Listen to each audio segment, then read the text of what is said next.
This is the Farm Monitor. For over 50 years, your source for agribusiness news and features from around the Southeast and across the country, focusing on one of the nation's top industries, agriculture. The Farm Monitor is produced by one of the largest general farm organizations, the Georgia Farm Bureau. Now here are your hosts, Ray DeLessio and Kenny Bergamy. Well, you know, Kenny and I, we can't decide. Farmer's Almanac or the Farm Monitor. I mean, both are very informative, but we're a bit biased, so we're going to say the Farm Monitor. Enough of the chit-chat. Welcome to the program. Let's get things started with something we call the Rundown. Kenny, the stage is yours, sir. All right, thanks, Ray. Coming up, shifting the focus from responding to foodborne illness to preventing it. The Monitor looks at how the FDA's Food Safety Act has changed the landscape of the nation's food supply. Also on the program, fire may have destroyed a sacred treasure, but not the spirit of an entire community. The Monitor talks to the head of Georgia 4-H about the future of the Rock Eagle Chapel. And then later, chances are you've never seen a neighborhood like this before, a place where residents grow and share food straight from their yard. Its location may surprise you. These stories and so much more start right now on the Farm Monitor. Fall is officially upon us, which means agritourism is in full swing, complete with corn mazes, hay rides, even pumpkin patches. It's an up-close look at life on the farm that one operation in Gainesville takes great pride in. Damon Jones has more. What started off as a small idea has now blossomed into one of the top agritourism destinations in Georgia. Here at Kinsey Family Farm, visitors will get to experience everything from feeding animals to planting trees. It's a far cry from the original plan dreamed up nearly 20 years ago. This was actually not intentional. We were all sitting around on my brother's birthday in 2001, December, and we decided that we wanted to make a little money on the side and have a little fly by the seat of our pants business and started growing Christmas trees. And then one thing led to another, and then another, and then another, and it turned into a very large operation where we host thousands and thousands of visitors every fall, and then again at Christmas time, and it's a ton of fun. A majority of these visitors are making their very first trip to a farm, and that's exactly why the Kinseys feel it's so important to have a wide variety of things to experience, especially for the children. For us, it's a great opportunity for them to come out here and see what farming is all about, see where food comes from, and see where, Christmas trees and pumpkins come from, and really get their hands dirty and enjoy a whole different lifestyle. That is about as good as it gets. I just really love to see kids using their imagination and being creative and just being free-spirited. One of the main fall attractions is, of course, the pumpkin patch. And whether they're being used for cooking or decorating, this particular one is sure to have whatever you're looking for. The day of the orange jack-o'-lantern that ship hasn't sailed, but now there's white jack-o'-lanterns and green jack-o'-lanterns. You can get a orange and white pumpkin. You can get them in all shapes and sizes and colors. So it's big time. We go through thousands and thousands and thousands of pumpkins. Because of all the unique experiences this operation provides, it's become one of the most popular destinations for people looking to escape the hustle and bustle of the metro area. We happen to be in a very, very good location to cater to the Atlanta market. So we're just far enough away from Atlanta that it's kind of an adventure to come out here, but we're not so close that it's just right around the corner. So for us, it's a great opportunity to aid other farms that are further out, 2-3 hours away from the city, to sell their products. While it might be all fun and games for the visitors on the farm, there are countless hours of work going on behind the scenes to make it all happen. However, it's a labor of love for those involved as they enjoy spreading the message of agriculture throughout the community. The feedback is wonderful. It's inspiring for us. What we do is very challenging, and to get that feedback and that support where people really, really dig this, it fuels them, really fuels us as well. But yeah, it's basically 7 days a week. We work all day, every day. It's long hours, but the enjoyment we get from it is so worth it. Serving all the surrounding communities is an outstanding feeling. Reporting from Gainesville, I'm Damon Jones for the Farm Monitor. On February 8th of this year, the Georgia 4-H Rock Eagle Chapel caught fire due to electrical problems and nearly destroyed the entire building. Well, since then, to the surprise of no one, support has been pouring in to make sure the historic and monumental building is rebuilt. One of those supporters Georgia Farm Bureau, which recently presented a check to Georgia 4-H that will be used to purchase a new organ for the chapel. One of the many ways they're working to restore the building to its original design. A target date for completion set for February of 2020. The damage that was done by the fire actually destroyed just about the entire facility. The stone walls, we had to wait for a few months to get engineers to let us know whether or not they were salvageable, and they were. And so we've made had to make some modifications in the redesign of the structure, but when somebody goes in it later next year, I think they're going to see it very close to what it originally was. Now, meantime, throughout the year, Georgia farmers work round the clock growing and harvesting delicious produce for you, the consumer, to enjoy. But with it comes the many challenges to ensure that only the safest products are distributed. This is thanks in large part to the FDA's Food Safety Modernization Act, which was signed into law back in 2011. John Holcomb spoke with a food safety expert about the many precautions farmers are now taking. All over the state, just about any time of the year, you can find farmers growing fresh produce like blueberries, watermelons, peaches, apples, and so much more. Whether they're growing them for wholesale or for direct-to-consumer markets, producers put in a lot of work to make sure that produce is safe to eat. You know, it's a great idea to do every step that you can to prevent stuff from happening. We want to do things right. We don't intentionally want to make anybody sick. And it's just good to check stuff to make sure that you're putting the best product on the table that you can put out there. Within the last decade, food safety has changed drastically. That's thanks to the Food Safety Modernization Act, a law that is meant to hold farms to certain standards to reduce the presence of potentially dangerous bacteria. In doing that, they require things like water sampling, education of employees on hygiene, soil testing, and more. All things that work to prevent the outbreak of illnesses, as well as to make it easier to trace where an illness originated. The goal of that is to make not only growers but also food manufacturers more proactive in their practices. So now everything from pretty much before a plant gets in the ground is regulated, and we need to be making sure that we're reducing our risk of introducing not only microbial contamination but also chemical contamination or other harmful things that could enter the food supply. Done as a food safety specialist at the University of Georgia that works to help make sure growers know what they need to be doing to make sure they're in compliance with the produce safety rule. We offer a lot of programming at UGA, so we work in partnership with the Georgia Department of Agriculture. We offer some produce safety trainings to help growers get in compliance with the produce safety rule. We offer other short courses that are on specific topics as food safety needs come up throughout the state. We also spend time consulting with individual farmers. Being up to date on compliance standards is important, especially when you're a producer or even a manufacturer, because when outbreaks occur, not only is the reputation of that grower or manufacturer ruined, but the reputation of the industry usually suffers as well. One of the things we see when there's an outbreak associated with a food product is everyone who's a part or who's associated with that food product really suffers. So we saw it the past couple years when we were having outbreaks with E. coli associated with lettuce. There were parts of the country that were about to start harvesting their lettuce and had nothing to do with the outbreak, but because everyone was told, hey, stop eating romaine lettuce, they pretty much had no market. So it's really about not only protecting yourself and your own liability, but you're really protecting the entire market. You're protecting your fellow growers and really protecting the entire industry by continuing to provide safe food. Reporting in LJ for the Farm Monitor, I'm John Holcomb. When we come back, a unique concept near downtown Atlanta described as an edible neighborhood, how it got started, and the ways it continues to grow by the day.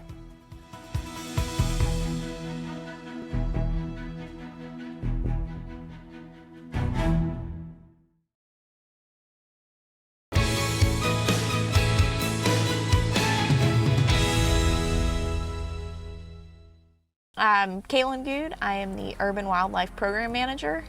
So I run the Urban Wildlife Program for the Department of Natural Resources. and basically our program is responding to human-wildlife conflict in the metro Atlanta area. We got a phone call from the property manager of a townhome community that a deer had fallen into the water retention pond on their property. Where the deer went in was a 40-foot drop, so it was pretty amazing that the deer was still alive and moving around.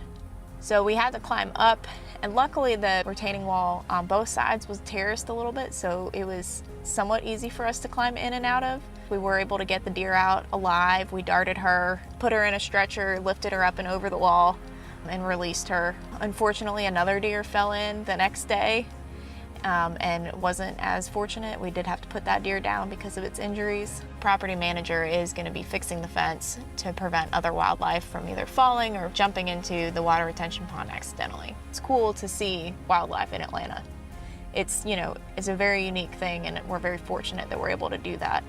And you know, there's ways to minimize your interactions with wildlife if you want to see less of them. There are ways to maximize it if you want to see more of them. But ultimately, we're the stewards of the land, and so it's important to make sure that when we're adapting the land to fit our needs, that we keep in mind, you know, how we're changing it for wildlife also.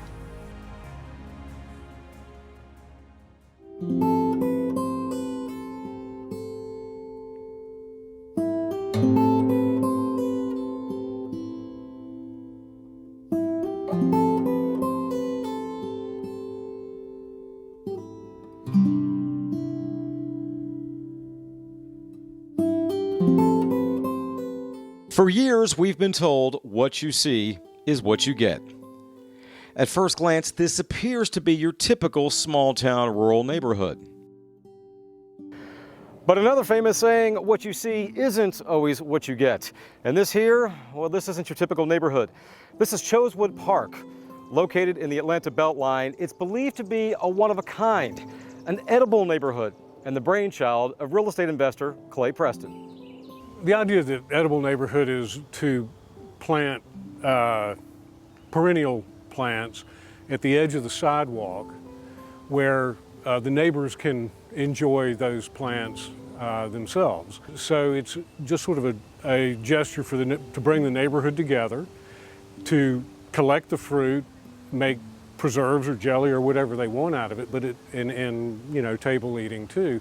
But it's more than any one family can do, so put it up there where the neighborhood can enjoy it. The fruit portion of the menu, just a small sample of what the neighborhood has to offer. There's also herbs, spices, veggies, even edible flowers. But yes, the fruit itself is rather tasty, and for the residents who live here, well, it's easy to see how they have become spoiled by those same fruits. In a good way, of course. It is a luxury to have it, to have the ripe, fresh fruits and vegetables right at your doorstep. So you don't have to go to the supermarket. It's there for you to gather at your will, and you can't get anything better than fresh, more fresh than going outside and picking it. And it's a great way to educate children, even people who were unaware of how the fruits or vegetables came to be, what types of plants, trees, etc. So it's a great learning experience for them as well. It's also been a learning experience for Mike McCord, who owns and operates Community Foodscapes, an Atlanta-based company that was initially formed as a garden consultation and landscaping firm. Working on a neighborhood scale is kind of what we're trying to do as a company. So primarily we focus on single-family residences and schools and try to help people grow food where they live, work, and play. And this has kind of been very unique because we're doing it on a neighborhood scale, whereas typically we're working one house at a time. So we're getting to kind of have more of an impact by working with multiple neighbors at once, you know, planting plum trees in one front yard and blueberries next door, and kind of having the neighbors harvest together when there's an abundance of food. Chosewood Park is really a very wonderful little community. It's a very tiny neighborhood, maybe 300 homes. There's a lot of multifamily up on the Beltline, but the single family part of the neighborhood is quite intimate in a way with just 300 homes, and it's a wonderful neighborhood. The sense of community here is very strong, very deep. And so we, as the real estate investors, we just thought, what could we do to enhance this neighborhood, to make it, to help the community be a little stronger, and to give them another thing that pulls them together is a delight for them. And turns out plums and apples and pears, cherries and grapes and culinary herbs are a really nice way to give people a way to come together. And that sense of community even extends to those who live outside of Chosewood Park. People like Mike McCord. One of my fondest memories of the project was just 2 weeks ago when I was out just maintaining the trees, watering them, mulching them, weeding them, and we had some plum trees that were ripe, and some of the neighbors from next door, 5 or 6 little kids, came over and started climbing the tree and harvesting plums from it and talking about how this is their tree, and they've grown up with the tree next door, growing food for them. So kind of seeing that connection between people in the city who typically aren't getting to experience food in that way, and really building a connection between the planet, the plants, and the people living in the community. So that was a really powerful experience to actually see the tangible aftermath of all the work that we put into the neighborhood. For the Farm Monitor, I'm Ray DeLessio. All right, Ray, thanks so much.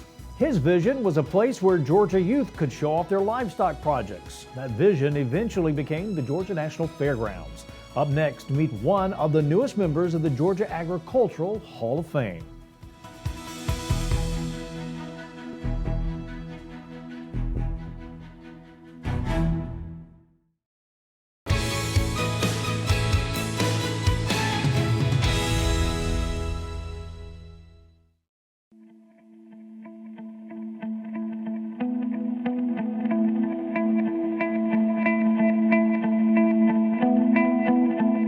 The Georgia National Fairgrounds and Agri Center, as its mission, is youth and agriculture. We see it as one of our missions to introduce young people in the state of Georgia to agriculture. I think back to when I was in 4-H and FFA showing livestock, and back in those days, that was in the 1970s, there really weren't any good state facilities for having youth livestock programs. Almost all the shows that I went to were located in little county facilities around the state, which were rarely adequate for a world-class event, or particularly a state show. The mission we were given early on to have a place where young people could exhibit animal agriculture and other forms of agriculture, but have a place for them and make it the #1 priority. And I'm proud to say I feel like that has been accomplished. He had a passion, particularly for youth livestock programs, and he was at the forefront in promoting this facility and getting the Agri Center built in the first place.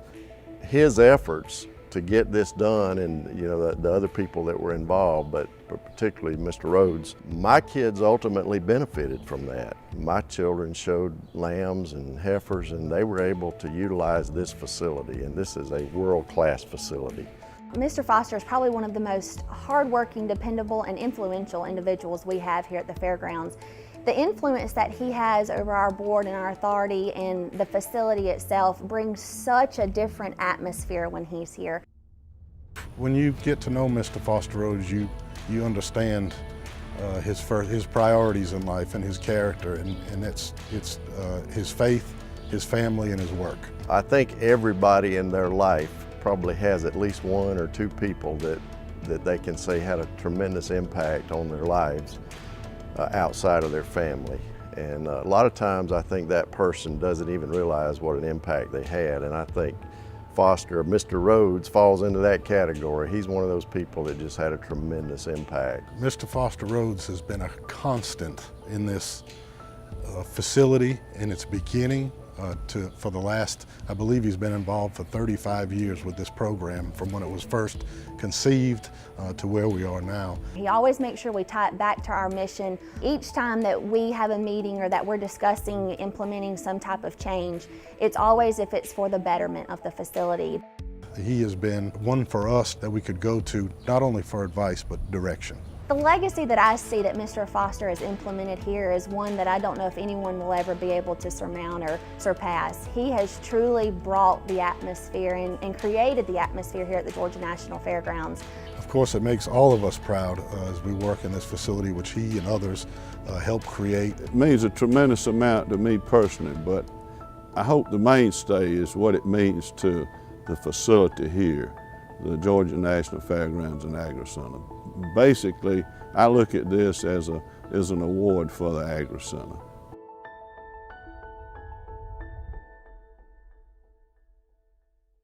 Finally this week, farming isn't a job, it's a way of life. That's a motto Jared and Becca Creasy live by, having recently expanded their business as cattle producers and who now operate a full-service meat processing facility. The Monitor spent some time with them as they shared their story behind their latest venture.